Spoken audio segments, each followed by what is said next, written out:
Shalom, shalom, muy buenas tardes amigos y amigas que nos ven nuevamente, ¿verdad? Estamos con una enseñanza más.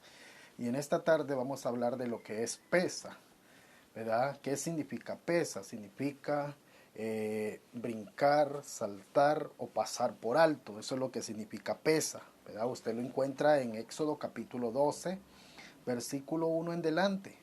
Eh, el creador pues platica, ¿verdad? Con nuestro abino Abraham, ¿verdad? Nuestro patriarca Abraham, padre de Isaac, Isaac padre de Jacob, y le dice en el capítulo 15 de Bereshit, de Génesis, le dice a Abraham que su descendencia va a ser llevada bajo una esclavitud. Dice así el 15 de Génesis, versículo 13. Entonces el Creador dijo a Abraham, ten por cierto, dice, que tu descendencia morará, dice, en tierra ajena, y le servirán, dice, los maltratarán a ellos por 400 años. Por 400 años dice el Creador que el pueblo de Israel estará en Egipto, va a ser un pueblo sufrido, ¿verdad? Así lo dice las Escrituras, mas también dice a la nación, dice, a la cual sirvieran, las juzgaré. El Creador dice que va a juzgar a quién, a esa nación. Y yo después, dice, de esto saldrán, dice, con grandes riquezas.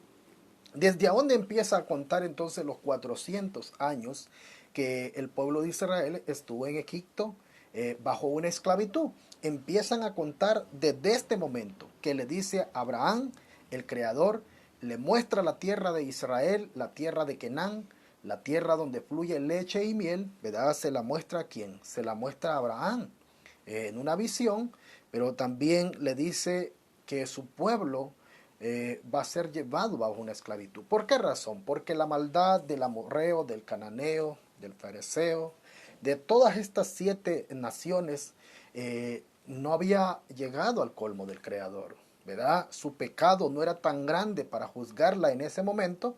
Entonces tenían que pasar ¿cuánto? 400 años. Desde este momento que le está platicando Abraham, entonces empieza lo que es la esclavitud de quién? Del pueblo de Israel en Egipto.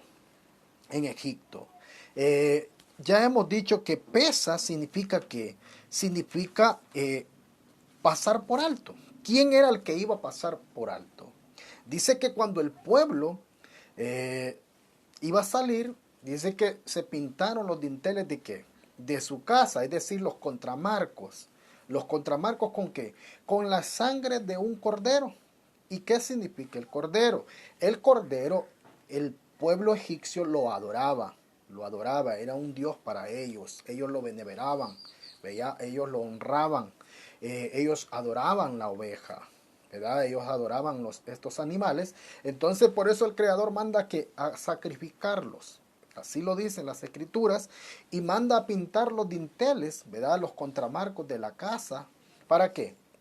Para que el destructor, para que el ángel, ¿verdad? No pueda destruir a los hebreos, ¿verdad? Es decir, a los primogénitos, es decir, al pueblo de Israel, sino que solamente a los primogénitos de quién?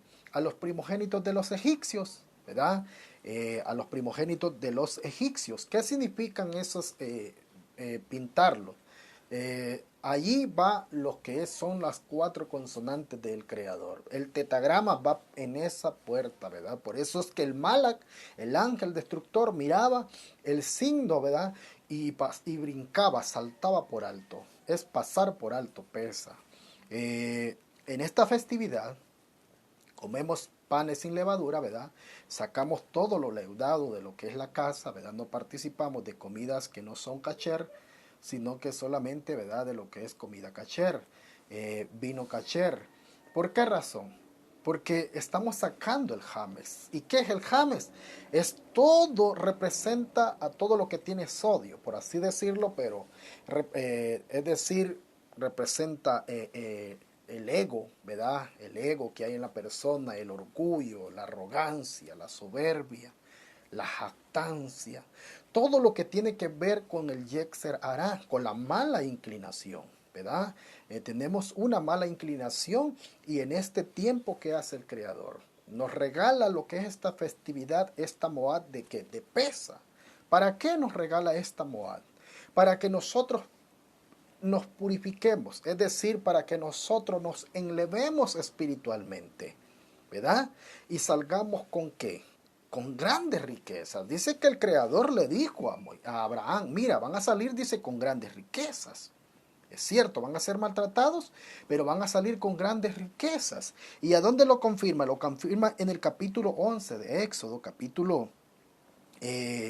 desde el 1 le voy a dar lectura. Dice así, y el Creador dijo a Moisés, dice, una plaga, dice, traeré aún, dice, ¿sobre quién? Sobre el faraón y sobre Misraim, sobre Egipto, después de la cual, dice, él los dejará, dice, o los enviará de aquí, saldrán hacia la tierra de Canaán. Y cuando envíe, dice, completamente, expulsará, dice, a ustedes de aquí, dice, de aquí, del todo. Lo sacará de Egipto del todo. Lo sacará de Egipto del todo. Habla, dice, ahora, dice, al pueblo. Habla ahora al pueblo. Que cada uno, dice, pida, dice, a sus vecinos. ¿Vecinos qué? Egipcios. Pida a cada uno de sus vecinos, dice, alhajas de plata y de oro. El más pobre, se dice que el más pobre de los pobres de Israel, israelitas, salieron con ¿qué? Con 45 camellos cargados de oro y de plata. Imagínense ustedes los que estaban en la clase media y los que estaban en la clase alta, salieron con grandes, ¿qué? Con grandes posesiones, salieron con grandes posesiones lo que fue el pueblo de Israel. Lo que fue el pueblo de Israel salieron con ¿qué? Con grandes posesiones, ¿verdad? Salieron con grandes posesiones, así lo dice pues lo que es la bendita Torá de nuestro Creador. Salieron, dice, con grandes riquezas. Saliendo con grandes riquezas, y lo confirma ¿dónde? Y lo confirma en el capítulo 35, versículo 12. Dice así en el capítulo 12, versículo 35. E hicieron los israelitas, los hijos de Israel, dice, conforme, dice aquí, al mandato de Moisés. Y pidieron, dice, a todos los egipcios, dice, alhajas de plata y de oro y vestidos costosos. ¿Por qué razón? No es que estaban despojando al pueblo egipcio, sino que simple y sencillamente los israelitas habían trabajado por 400 años. Por 400 años estuvieron bajo una esclavitud sin cobrar nada. ¿Ahora qué hace el Creador? Bueno, hay que pasarles factura a lo que es a Misraim, a lo que es al pueblo de Egipto, ¿verdad? Y entonces ellos simple y sencillamente solo piden el salario que les fue retenido por 400 años, ¿verdad? En esta festividad comemos pues lo que es pues frutas, ¿verdad? También participamos de lo que es el matzá, ¿verdad? El pan sin levadura, ¿verdad? Comemos lo que es pan sin levadura, participamos del vino kasher, ¿verdad? Participamos de lo que es el vino kasher también, vino kosher, ¿verdad? Eso lo participamos. Y el Creador pues castiga ¿a quién? A los ídolos de Egipto. ¿Cuáles son los ídolos de Egipto? Es el río Nilo, es la madera y es la piedra. La castiga primeramente porque después castiga ¿a quién? A la nación. ¿Cómo castigó a la nación? Simple y sencillamente los dejó ¿a dónde? En las profundidades de la mar, ¿verdad? Así lo dice las escrituras, que el mar se abrió, el Yansú se abrió. Yan es mar, Su. Pasó en seco el pueblo de Israel, ¿verdad? Se levantaron pues lo que fueron grandes olas hacia arriba, ¿verdad? Y se congelaron las aguas y el pueblo de Israel pasó en seco. Y después los egipcios venían tras ¿quién? Tras el pueblo de Israel para eliminarlo, para desaparecerlo de la faz de la tierra, pero ellos quedaron en las profundidades de la mar, ¿verdad? Agradezco a cada uno de ustedes, amigos y amigas, y será hasta en un próximo video. Shalom, shalom.